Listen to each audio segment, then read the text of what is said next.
بسم اللہ الرحمن الرحیم۔ پہلا سوال ہے جی، امام مہدی کا ظہور کب ہوگا؟ امام مہدی کون ہیں اور کب دنیا میں آئیں گے؟ تفصیل سے بتا دیں۔ دیکھیں، ہمیں رسول اللہ صلی اللہ علیہ وسلم کی جو صحیح حدیث سے ملتا ہے وہ اتنی بات ملتی ہے کہ آپ صلی اللہ علیہ وسلم ہی کے نسب میں حضرت مہدی ہوں گے، ان کا نام آپ صلی اللہ علیہ وسلم کے نام جیسا ہوگا، قریش میں سے ہوں گے، اور جس دور میں آئیں گے وہ حضرت عیسیٰ علیہ السلام بھی انہی کے بعد فوراً نازل ہوں گے، اس دجال بھی اسی وقت ظاہر ہوگا۔ یہ تینوں چیزیں ایک ہی وقت پہ ہوں گی، دجال، حضرت عیسیٰ علیہ السلام اور حضرت مہدی۔ اور حضرت مہدی دمشق میں مسجد میں نماز کے لیے کھڑے ہوں گے کہ اچانک حضرت عیسیٰ علیہ السلام فرشتوں کے کندھوں پہ ہاتھ رکھ کے دمشق کے مینار پہ اتریں گے، پھر وہاں سے سیڑھیوں سے نیچے آئیں گے کیونکہ دارالاسباب میں داخل ہو چکے ہیں۔ حضرت مہدی ان سے کہیں گے کہ آپ نماز پڑھائیں، وہ انکار کریں گے۔ حضرت مہدی کی اقتداء میں حضرت عیسیٰ علیہ السلام نماز پڑھیں گے اور پھر دونوں کی اقتداء میں جہاد ہوگا۔ تو مجاہدین کے امام ہوں گے حضرت مہدی، اتنی بات ہمیں معلوم ہوتی ہے۔ چند باتیں اور ہیں روایات میں جو ملتی ہیں، یہ ہمیں ڈیٹ نہیں بتائی گئی ہے، سن نہیں بتایا گیا، سال نہیں بتایا گیا۔ اس بارے میں صدیوں سے لوگ پیش گوئیاں کر رہے ہیں کہ فلاں سن میں آئیں گے، فلاں سن میں آئیں گے۔ بڑے بڑے لوگوں نے پیش گوئیاں کی ہیں جو 100% غلط ثابت ہوئی ہیں۔ تو اب بھی لوگ پیش گوئیاں کر رہے ہیں کہ 2025 میں آئیں گے، کوئی کہہ رہے 2030 میں آئیں گے۔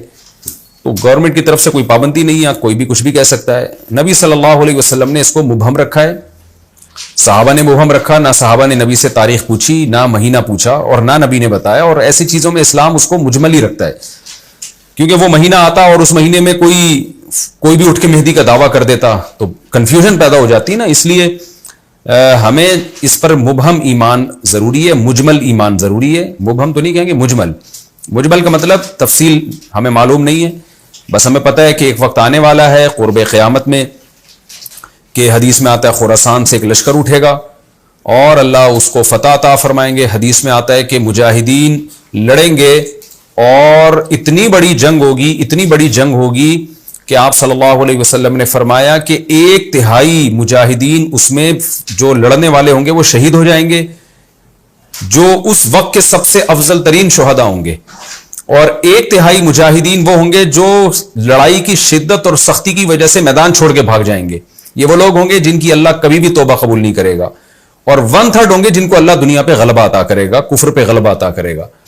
تو یہ اس وقت پھر حضرت مہدی کی قیادت میں جہاد ہوگا اور پوری دنیا میں امن قائم ہو جائے گا۔ حضرت عیسیٰ ابن مریم بھی اسی وقت نازل ہوں گے، دجال کو قتل کریں گے، اور ایک اور دفعہ، یعنی ایک دفعہ تو اسلام دنیا میں غالب آ چکا ہے، تو ایک اور دفعہ اسلام حضرت مہدی حضرت عیسیٰ ابن مریم کے ذریعے پوری دنیا میں غالب آ جائے گا، اور ہر طرف خیر ہی خیر ہوگی، جزیے کا نظام ختم ہو جائے گا، اور اللہ تعالیٰ اپنی برکتوں کو کھول دے گا، آسمان کی برکتیں، خوب بارشیں برسیں گی۔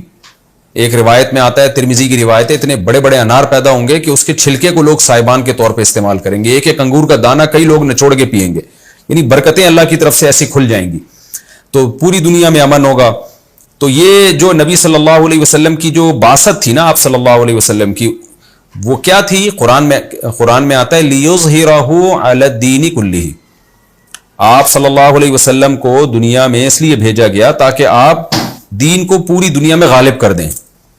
تو ایک دفعہ تو یہ بنو امیہ کے دور میں، اور بنو عباس، اور پھر خلافت عثمانیہ، یہ جو مسلمانوں کی خلافتیں چلی ہیں، تو بنو امیہ اور بنو عباس کے دور میں تو اسلام پھیل گیا تھا، پوری دنیا، جتنی بھی مہذب دنیا تھی اس میں اسلام ہی اسلام تھا، یعنی اسلامی حکومت تھی۔ سب مسلمان نہیں تھے لیکن حکومت اسلامی تھی، سب مسلمانوں کے زیر سایہ تھے۔ تو اللہ تعالیٰ اب پوری دنیا میں کیفیت کے لحاظ سے، کمیت کے لحاظ سے، کوانٹٹی کوالٹی دونوں لحاظ سے اسلام کو دنیا میں غالب کرے گا۔ اس کے لیے اللہ نے حضرت مہدی اور حضرت عیسیٰ ابن مریم کا انتخاب کیا ہے۔ اتنا ہمارا ایمان ہے۔ اب کیا ہوتا ہے کہ ہر تھوڑے دن میں کوئی مہدی اٹھ کے دعویٰ شروع کر دیتا ہے، اور تو امام مہدی سب سے پہلی بات یہ مجاہد ہوں گے، بڑی اہم ترین بات یہ ہے، اور انہی کے دور میں حضرت عیسیٰ ابن مریم بھی نازل ہوں گے، تو اور دجال بھی ظاہر ہوگا۔ تو اس لیے یہ تینوں چیزیں ایک ساتھ ہیں، اس لیے ان کو پہچاننے میں اہل اسلام کو دشواری نہیں ہوگی۔ حضرت مہدی کو تو لوگ خود تلاش کریں گے، ان کی علامتوں میں سے یہ بھی ہے، وہ دعویٰ نہیں کریں گے، لوگ اہل اللہ، بزرگان دین، علماء ان کو خود تلاش کریں گے۔